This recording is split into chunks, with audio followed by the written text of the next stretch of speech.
Olá, pessoal! Nós vamos gravar a aula 1 do conteúdo de Termoquímica para o curso do Enem. Termoquímica é o estudo das trocas de energia na forma de calor, que podem ocorrer tanto nos processos físicos quanto nos processos químicos. O que seria um processo físico? Processo físico é aquele onde não ocorre modificação na estrutura da matéria, ou seja, não deixa de ser o que é por passar por uma transformação física. Exemplo, passagem da água do estado físico sólido para o estado físico líquido. A água não deixa de ser o que ela é pela mudança de estado físico.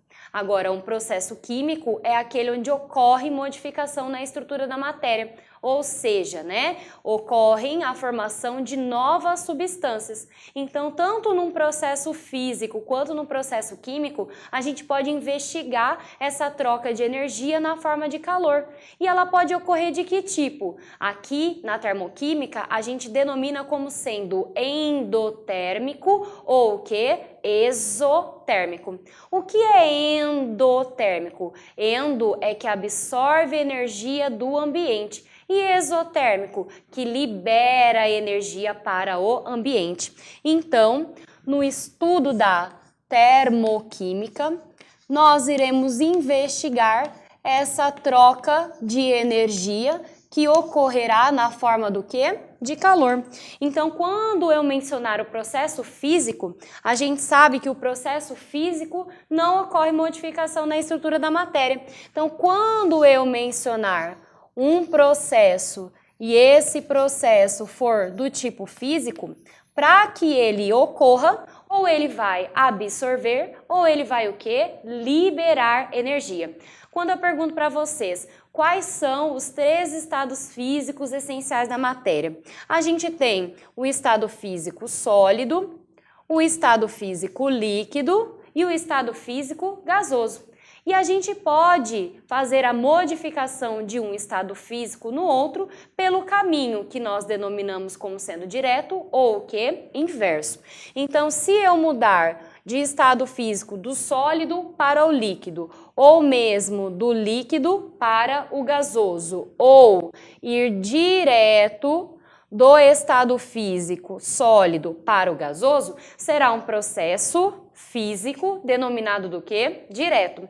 Então, nós podemos chamar essa mudança de estado 1, mudança de estado 2 e mudança de estado 3. Mas eu também posso percorrer o denominado caminho inverso.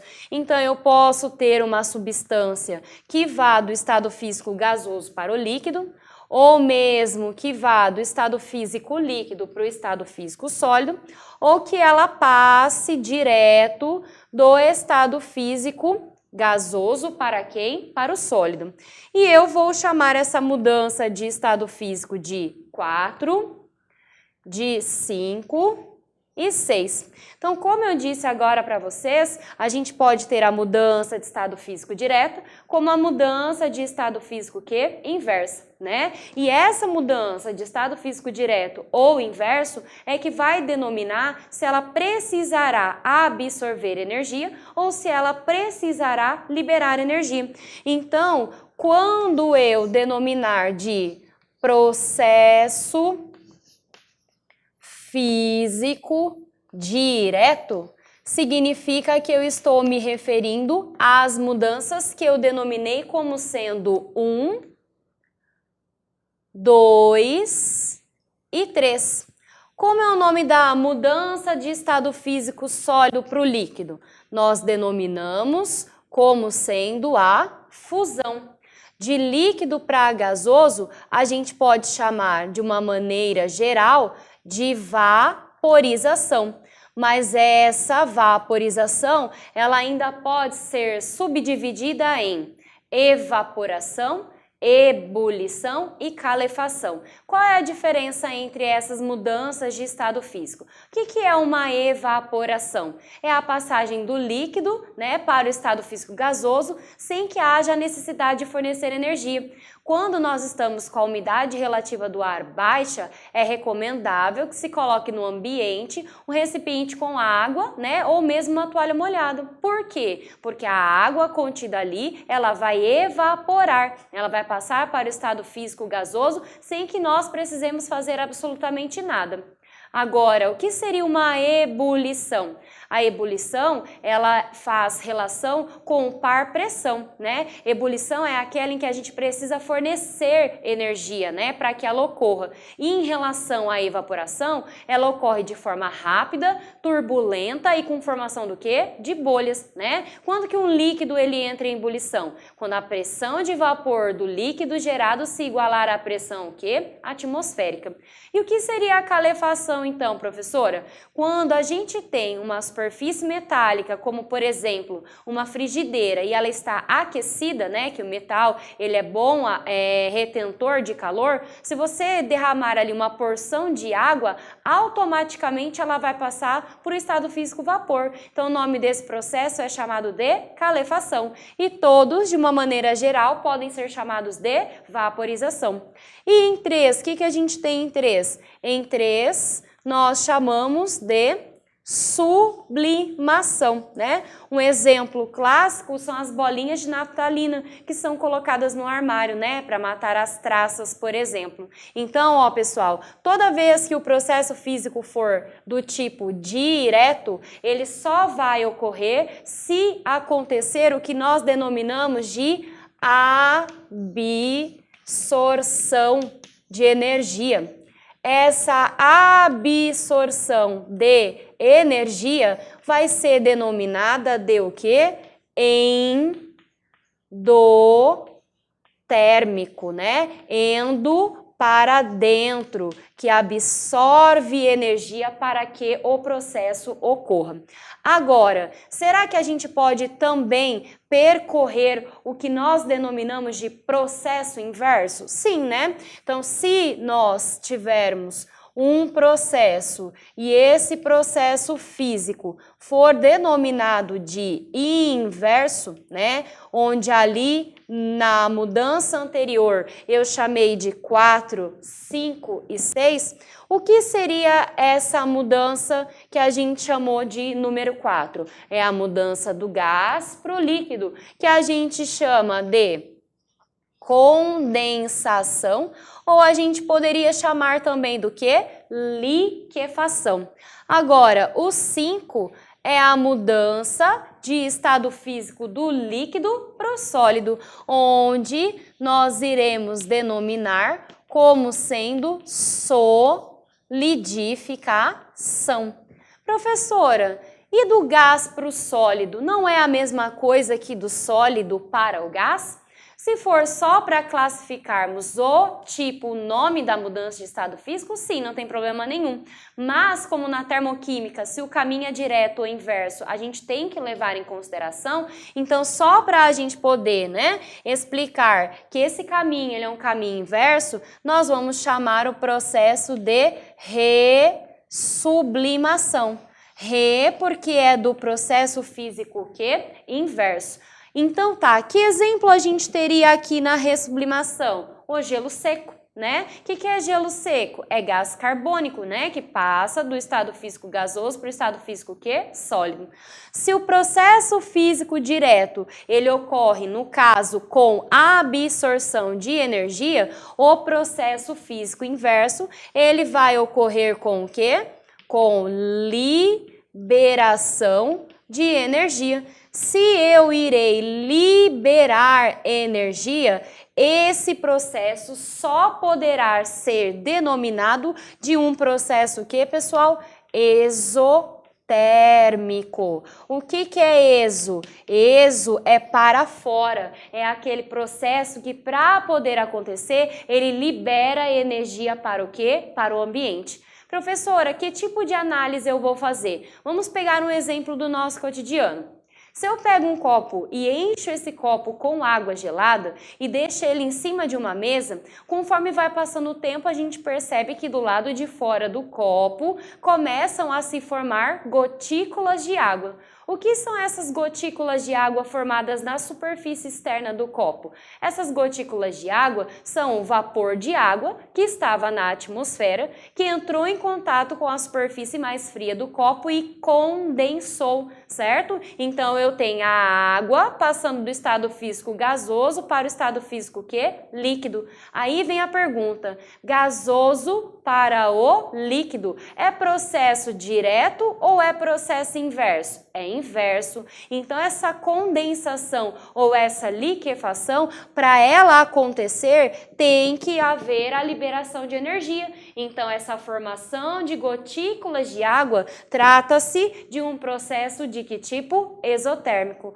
Outro exemplo, secagem de roupa no varal. Secagem de roupa no varal. Tem água líquida na roupa, ela vai passar para o estado físico que? Gasoso. Como é o nome do processo? Vaporização, de uma maneira geral. Esse processo faz parte do caminho direto ou do caminho inverso? Do caminho direto. Se é do caminho direto a vaporização, a gente vai dizer que para ocorrer precisou absorver energia. Então, será denominado de processo o quê? Endotérmico, certo? Então, toda vez que não ocorrer modificação na estrutura da matéria, é um processo físico e ele pode ser endotérmico ou exotérmico, dependendo se ele for direto ou o quê? Inverso.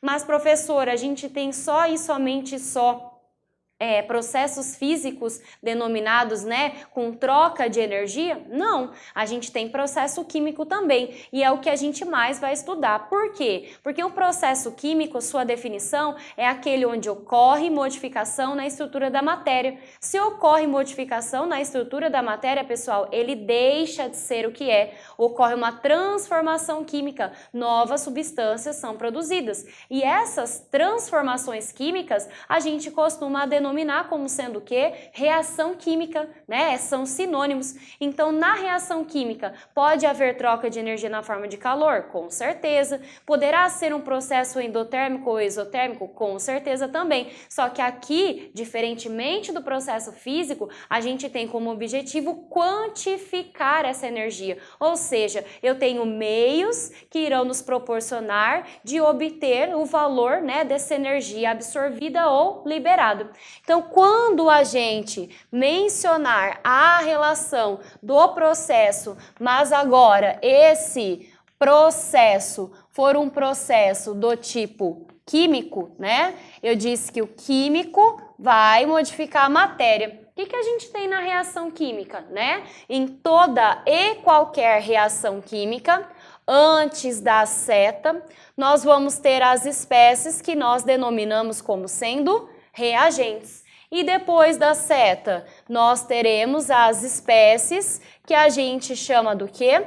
De produto, certo? Então aqui eu posso ter tanto reações químicas que apresentarão, uma absorção de energia para formar os seus produtos, quanto uma reação química que vai liberar energia quando são formados os seus produtos. Se houver absorção, será chamado da mesma forma de endotérmico. Se houver liberação, vai ser o quê? Exotérmico. Mas como eu disse anteriormente, o nosso objetivo aqui é quantificar.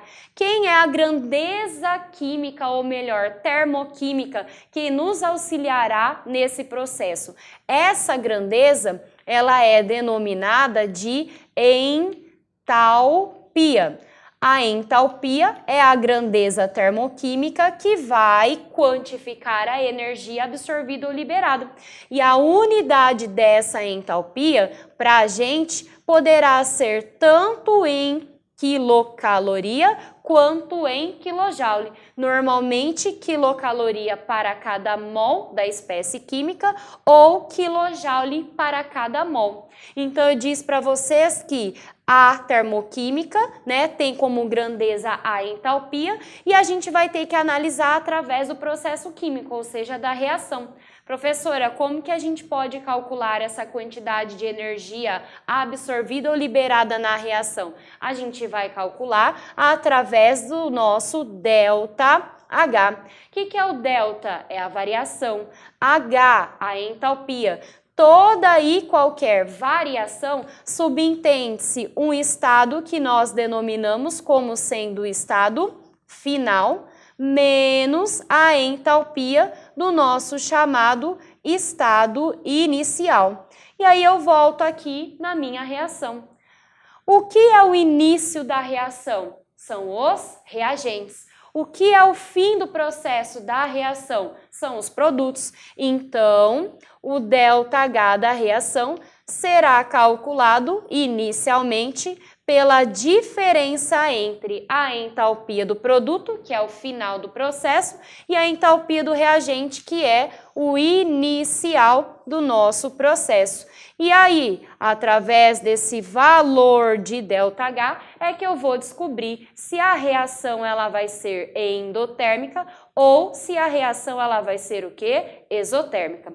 Para isso, nós iremos acompanhar os denominados diagramas de entalpia, porque no diagrama de entalpia nós iremos precisar, se o valor do ΔH será positivo ou se o valor do ΔH será o quê? Negativo. Então, ao invés de chamar de processo químico, agora nós vamos utilizar o termo de reação química. E na reação química, dentro do diagrama de entalpia, nós vamos ver o diagrama de entalpia de uma reação endotérmica e o diagrama de entalpia de uma reação exotérmica. Então, nesse diagrama de entalpia, nós vamos ter a entalpia variando de acordo com o caminhar da reação. Eu vou avaliar de acordo com o tempo? Aqui o tempo não importa, então a gente passa a chamar caminho da reação, que é como essa reação se processa ao longo do tempo. Então, como seria um diagrama de entalpia? Então, eu tenho no eixo Y a grandeza termoquímica, que é chamada de entalpia. Aqui eu vou usar a unidade quilojoule para cada 1 mol, versus o que iremos denominar como sendo o caminho da reação, como a reação se processa ao longo do tempo. Então, eu disse anteriormente para vocês, que tudo que está antes das setas são os reagentes. E os que estão após as setas são quem? Os produtos. Então, vamos imaginar uma reação genérica do tipo A mais B, que fornece para a gente C e D. Vamos supor o seguinte, que a entalpia de A mais B, ou seja, dos reagentes, aqui no caso, seja igual a 10 kJ por mol. E no diagrama de entalpia, nós iremos verificar que a energia de C e D, que são os produtos dessa reação, equivale a 35 kJ para cada 1 mol. Como que eu iria calcular aqui no caso a entalpia, ou melhor, a variação de entalpia do processo? Então, C e D é o final, são os produtos. A e B, o inicial, os reagentes. Lembrando, qual é o sentido da seta no diagrama de entalpia? O sentido da seta é sempre dos reagentes para quem? Para os produtos. Então, se eu for calcular o ΔH deste processo, eu teria ΔH igual a entalpia do produto menos a entalpia do reagente. Então, eu tenho que ΔH é igual a entalpia do produto, 35, menos entalpia dos reagentes, 10, significa que esse ΔH vai ser igual ao quê? Igual a 25, olha a unidade, quilojoule para cada o quê? 1 mol. Professora, o nosso ΔH aqui foi um ΔH positivo, sim, 25 positivo. Isso significa que se o ΔH é maior que 0, ou seja, o ΔH ele é positivo, a entalpia do produto é maior que a entalpia do reagente. Sim, está correto. Se a entalpia do produto ela é maior que a entalpia do reagente, significa que a reação ela vai ser o quê? A reação em questão, ela vai ser uma reação endotérmica. Endo, que absorve energia do ambiente para que ela possa ocorrer, certo? E aí, tem duas coisas que a gente precisa analisar. Nós achamos o ΔH e ele foi 25 positivo. Eu tenho a minha reação que A mais B deu C mais D, que são os produtos dela. Se o ΔH ele foi igual a 25 kJ por mol, eu poderia colocar aqui na frente que o ΔH é igual a 25 kJ barra o quê? Barra mol, certo? Então, isto aqui nada mais é do que a chamada equação o quê? Termoquímica, onde ela traz o total do conteúdo energético envolvido na reação. Então, toda vez que no diagrama a gente tiver a seta para cima, né, caminho da reação, eu saio do reagente, vou em direção ao produto, significa que a entalpia do produto é maior que a entalpia do reagente, então o ΔH será o quê? Positivo, ou seja, o ΔH sendo positivo, ele absorveu 25 kJ de energia por mol no processo reacional, ok? Mas, professora, teria uma outra maneira de reescrever essa equação termoquímica? Sim, pessoal. Qual seria a outra forma de reescrevê-la? A outra forma de reescrever essa equação é colocar o valor da energia dentro do processo reacional. Então, ó, eu teria A mais B, mais quanto que deu? 25 kJ de energia, né? Dando o que nós denominamos como sendo C mais D. Olha só, quando o ΔH for positivo, significa que a energia absorvida deve aparecer do lado do reagente, porque A mais B absorveu 25 kJ para dar nos produtos C e D, certo? Então, vamos agora escrever o nosso outro diagrama, que no caso vai ser o diagrama, né, de uma reação que liberará energia para o ambiente. Ou seja, vamos ver como vai ser o diagrama de uma reação exotérmica. Sempre o processo, pessoal, exotérmico, ele vai ser um processo inverso ao endotérmico. Então, se o diagrama anterior ele tinha um ΔH positivo, esse diagrama da reação química exotérmica vai ter um ΔH o quê? Negativo. Então, ó, no nosso processo, nós poderíamos ter um segundo diagrama. De novo, nós teremos a entalpia. Agora eu vou mudar um pouquinho a unidade. Vou trabalhar com quilocaloria para cada 1 mol versus o que nós denominamos como sendo o caminho da reação. Então, por exemplo, antes os reagentes tinham energia menor. Agora, os reagentes que serão os mesmos da reação anterior vai ter uma energia maior. E os nossos produtos, que são C e D, apresentarão dessa forma uma energia menor. Vamos supor que aqui agora seja igual a 10 quilocalorias e aqui eu vou colocar igual a 30 quilocalorias. Como é que nós faríamos para poder encontrar o ΔH? Nós temos que ΔH é igual à entalpia do produto menos a entalpia de quem? Do reagente. Então, eu tenho que ΔH igual produto C e D. 10. Reagentes A mais B. 30. Então, agora encontrei um ΔH equivalente a 20 unidade quilocalorias para cada 1 mol. Professor, e se eu fosse colocar a seta nesse diagrama de entalpia? Muito bem, a seta agora ela vai apontar para onde? Para baixo.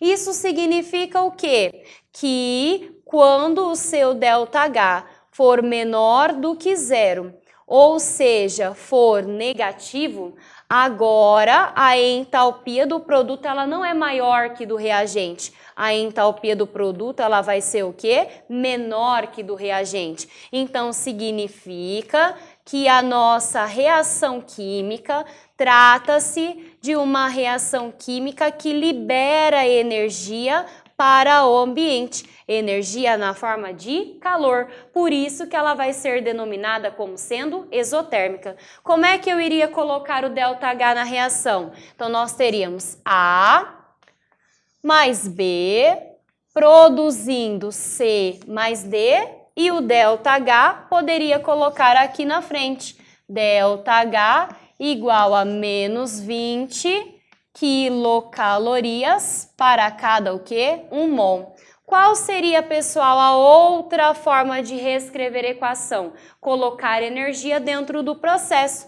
Então, nós teríamos A, que reagiu com B, que produziu C mais D, mas que liberou 20 quilocalorias de energia. Professora, mas não é negativo? Sim, pessoal, é negativo. Qual o objetivo do sinal negativo? Indicar que houve liberação de energia. Mas então por que você não colocou o sinal negativo aqui? Porque dentro de uma reação química não existe sinal negativo. É a posição da informação que vai dizer pra gente se a gente está absorvendo ou se a gente está o quê? Liberando. Então, da outra reação, apareceu do lado do reagente. Agora, quando a energia é liberada, ela virá do lado do quê? Do produto. E isso é indicativo de que a reação ela é o quê? Exotérmica. É isso aí, pessoal. Até a próxima aula.